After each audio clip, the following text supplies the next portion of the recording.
Hello students, मैं हूं निवेश and this is my YouTube channel भौतिक विज्ञान। स्टूडेंट्स, अगर आपने अभी तक मेरे चैनल को लाइक और सब्सक्राइब नहीं किया है तो जल्दी से जल्दी मेरे चैनल को लाइक और सब्सक्राइब कीजिए। सो स्टूडेंट्स, आज हम चर्चा करेंगे गॉस थ्योरम के बारे में, जो कायदे से इलेक्ट्रिक फील्ड चैप्टर का पार्ट है, लेकिन क्योंकि मैंने उसको स्किप कर दिया था, मेरे दिमाग में ये बात रही थी कि वो एक अलग चैप्टर है।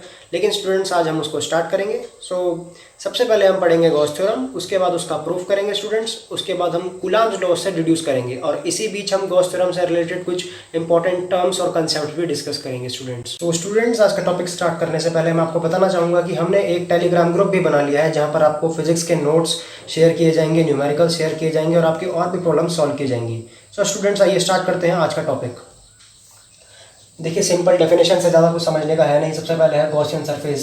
Surface enclosing any charge. देखिए, कोई भी सरफेस अगर कोई चार्ज एनक्लोज कर रहा है तो उसको हम गॉसियन सरफेस कहेंगे। जैसे ये चार्ज क्यू चार्ज जैसे ये सरफेस क्यू चार्ज एनक्लोज कर रहा है तो उसको हम गॉसियन सरफेस कहेंगे स्टूडेंट्स। और गॉसियन सरफेस हमेशा किसी क्लोज सरफेस के साथ लिंक करेगा स्टूडेंट्स, यानी जो गॉसियन सरफेस है वो हमेशा एक क्लोज सरफेस होगा।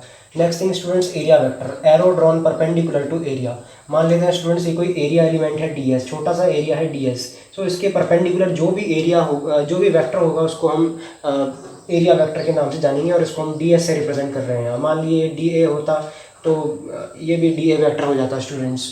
सो स्टूडेंट्स, अब बारी आती है इलेक्ट्रिक फ्लक्स की। देखिए, इलेक्ट्रिक फ्लक्स क्या होता है? Number of electric field lines crossing a surface normally. देखिए स्टूडेंट्स, कोई ये सरफेस है और ये क्लोज सरफेस है। Number of electric field lines crossing a surface, इसको स्टूडेंट्स यहाँ पर लिख लीजिएगा क्लोज्ड सरफेस नॉर्मली। देखिए स्टूडेंट्स, ये भी क्लोज सरफेस है और इससे नॉर्मली जो इलेक्ट्रिक फील्ड लाइंस पास होंगी नॉर्मली, उन्हीं को हम इलेक्ट्रिक फ्लक्स कहेंगे स्टूडेंट्स। सो स्टूडेंट्स, ये हमारा इलेक्ट्रिक फ्लक्स। यहाँ लिखा है number of electric field lines crossing a close surface normally. देखिए स्टूडेंट्स, ये एक क्लोज सरफेस है और इसको जितनी भी electric field lines normally cross करेंगी उनको हम इलेक्ट्रिक फ्लक्स कहेंगे।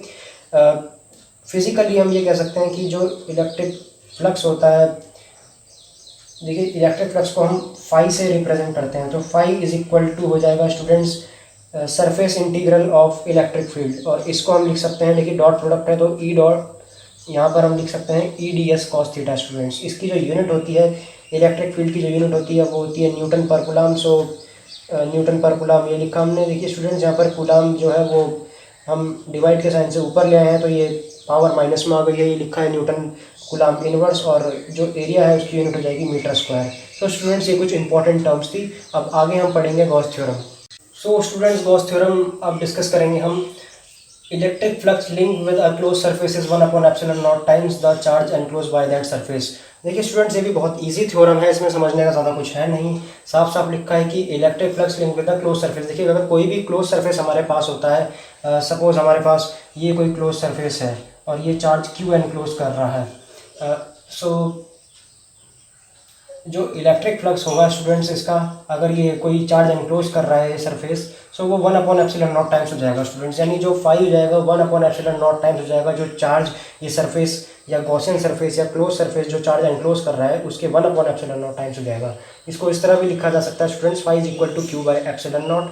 और स्टूडेंट्स, हमें पता है कि जो फाई होता है वो ई डॉट डी एस यानी सरफेस इंटीग्रल होता है एरिया वेक्टर का। सॉरी स्टूडेंट, सरफेस इंटीग्रल होता है इलेक्ट्रिक फील्ड का। सो उसको हम इन दोनों इक्वेशंस को अगर हम देखें तो इनकी अगर LHS बराबर है तो RHS भी इन दोनों की बराबर होगी students. So E dot D S is equal to Q upon epsilon naught होता है स्टूडेंट्स, जहाँ पर ई नॉट जो होता है, एप्सिलॉन नॉट जो होता है स्टूडेंट्स, वो absolute permittivity of free space होता है स्टूडेंट्स। सो स्टूडेंट्स, अब हम डिस्कस करेंगे गॉस थ्योरम का प्रूफ।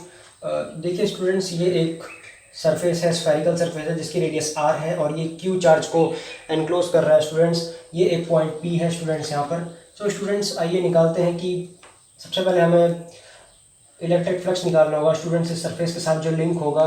सो स्टूडेंट्स, वो निकालने के लिए हम सबसे पहले यहाँ पर एक एलिमेंट्री एरिया यानी इसको हम कहेंगे ds स्टूडेंट्स। और मैंने बताया था कि एक एलिमेंट्री एरिया के साथ एक एरिया वेक्टर लिंक्ड होता है जो परपेंडिकुलर डायरेक्शन में होता है। तो स्टूडेंट्स, इसकी जो परपेंडिकुलर डायरेक्शन होगी वो हो जाएगी ये, और इसको हम कहेंगे ds वेक्टर। स्टूडेंट्स, यहाँ से जो इलेक्ट्रिक फील्ड है वो भी नॉर्मली कंसिडर करेंगे हम स्टूडेंट्स। तो electric field of ds normally हमारे पास आ गए स्टूडेंट्स। देखिए, अब हम यहाँ पर लिखेंगे small electric flux link with the surface. तो स्टूडेंट्स, ये मैंने लिखा स्मॉल इलेक्ट्रिक फ्लक्स। देखिए स्टूडेंट्स, यहाँ पर आप इलेक्ट्रिक फ्लक्स पूरा लिखेंगे, ये मैं सिर्फ टॉपिक को जल्दी कंप्लीट करने के लिए कर रहा हूँ। Small electric flux linked with the surface.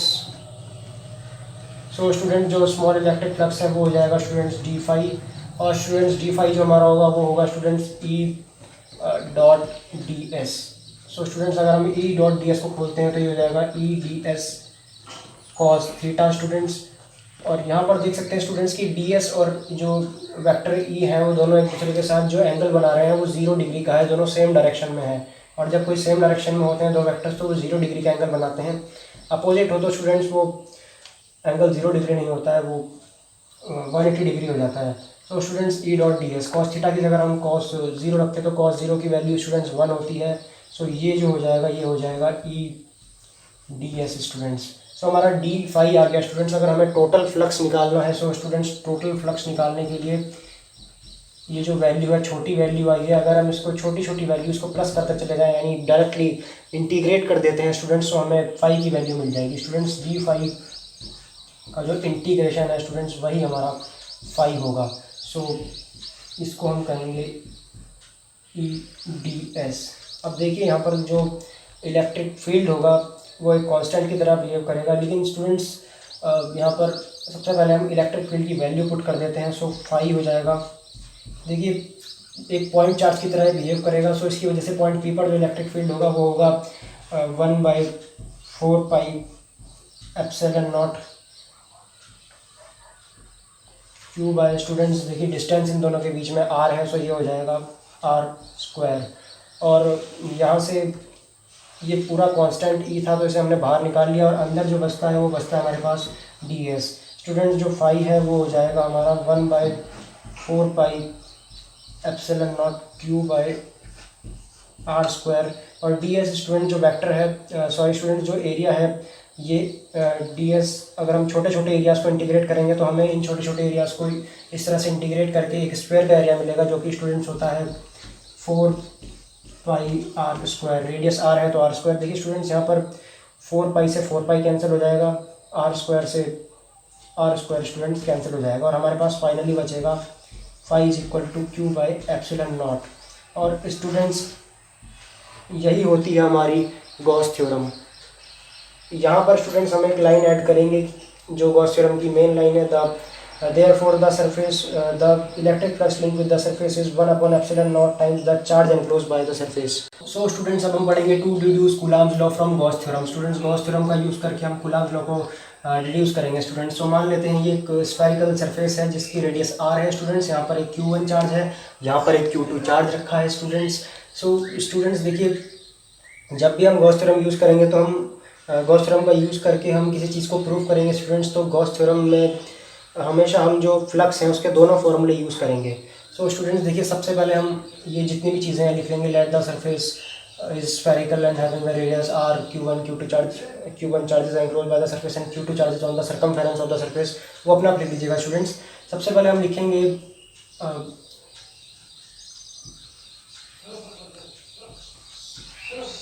Electric flux students linked with the surface students. वो हो जाएगा आपका phi is equal to students E dot. देखिए स्टूडेंट्स यहाँ पर एक जैसा हमने पहले केस में किया था डी एस होता है, ये एक एरिया है डी एस, इसको हम डी एस कह देंगे और एक डी एस वैक्टर यहाँ से निकलेगा स्टूडेंट्स। इलेक्ट्रिक फील्ड की डायरेक्शन भी सेम होगी हमेशा हर केस में स्टूडेंट। इलेक्ट्रिक फील्ड की जो डायरेक्शन है इस चैप्टर में वो सेम ही रहेगी, यानी जो ये वैल्यू है phi is equal to E dot D S students. इसको हमें ज़्यादा एक्सप्लेन करने की ज़रूरत नहीं है, हम इसको डायरेक्टली लिख लेंगे ई डी एस स्टूडेंट्स और ब्रैकेट में लिख लेंगे because theta is equal to 0 degree. So students जो हमारा फाई है अब हम लिखेंगे यहाँ पर बाय गॉस थ्योरम स्टूडेंट्स। देखिए गॉस थ्योरम से क्या होता है, जो फाई होता है वो क्यू बाय एप्सिलॉन नॉट होता है। सो इसको हम इक्वेशन 1 मान लेते हैं स्टूडेंट्स और इक्वेशन 2 मान लेते हैं इसको। अब from equations 1 and 2 students equation 1 और 2 से हमें क्या मिलेगा कि E D S is equal to students Q by epsilon naught. E है वो बाहर आ जाएगा, सो ई आ गया बाहर और ये बन जाएगा डी एस। सो स्टूडेंट्स यहाँ पर रह जाएगा D S is equal to Q by epsilon naught. So students यहाँ पर हमें ये इक्वेशन मिल गई थी, ये E integration of D S is equal to Q by epsilon naught. देखिए स्टूडेंट्स ये Q1 होगा, जो चार्ज एनक्लोज था वो Q1 था। सो अगर हम डी एस को इंटीग्रेट करें तो यहाँ 4πr² आ जाएगा स्टूडेंट्स, और इस 4πr² को हम यहाँ नीचे लेके जाएंगे। सो ये बन जाएगा और इलेक्ट्रिक फील्ड जो आएगी स्टूडेंट्स वो आ जाएगी। इसको हम रीअरेंज करके लिखें तो ये लिखा जा सकता है 4πε0 को यहाँ ले आइए, Q² को उधर ले जा लीजिए, Q/r²। अब electric field due to a point charge की ये जो एक्सप्रेशन है। अब स्टूडेंट्स हम क्या करेंगे कि एक इलेक्ट्रोस्टैटिक फोर्स निकालेंगे स्टूडेंट्स, क्योंकि कूलम्ब्स लॉ में, अगर आपने कूलम्ब्स लॉ की वीडियो नहीं देखी है तो वो मैं ऊपर डिस्क्रिप्शन में डाल रहा हूँ, उसको ज़रूर देखिएगा स्टूडेंट्स, तभी आपको समझ में आएगा कि कूलम्ब्स लॉ होता क्या है। तो स्टूडेंट्स यहाँ पर हम देखेंगे जो कूलम्ब्स लॉ है उसके लिए हमें फोर्स चाहिए। स्टूडेंट्स अगर आपने डायग्राम ध्यान से देखा हो तो यहाँ पर जो Q2 चार्ज है उसका अभी तक यहाँ पर कोई यूज़ नहीं हुआ है, इसी से हम इलेक्ट्रोस्टैटिक जो फोर्स है वो निकालेंगे। और स्टूडेंट्स इसको देखने के लिए आपको वो टॉपिक समझना होगा जहाँ पर हमने ये एक्सप्रेशन एक्सप्लेन किया था स्टूडेंट्स, उसका भी मैं सजेस्टेड वीडियोज़ में लिंक डाल दूँगा, वो आप देख लेंगे स्टूडेंट्स। सो ये QE हो जाएगा Q2E, क्योंकि सर स्टूडेंट्स हम Q2 के कारण जो चार्ज है, Q2 चार्ज है उसके कारण हम फोर्स निकाल रहे हैं। सो फोर्स हो जाएगा Q2/E, Q2 into E students. सो जो F है स्टूडेंट्स, इलेक्ट्रिक फील्ड की वैल्यू आ जाएगी 1/4πε0, और यहाँ पर Q1 भी था स्टूडेंट्स, तो ये Q1/r² इंटू स्टूडेंट्स ये जो Q2 है ये भी आ जाएगा। और स्टूडेंट्स यही जो था हमारा कूलम्ब्स लॉ था स्टूडेंट्स। सो स्टूडेंट्स अगर आपको आज की वीडियो पसंद आई हो तो हमारे चैनल को लाइक और सब्सक्राइब ज़रूर कीजिएगा, और thanks for watching my YouTube channel students.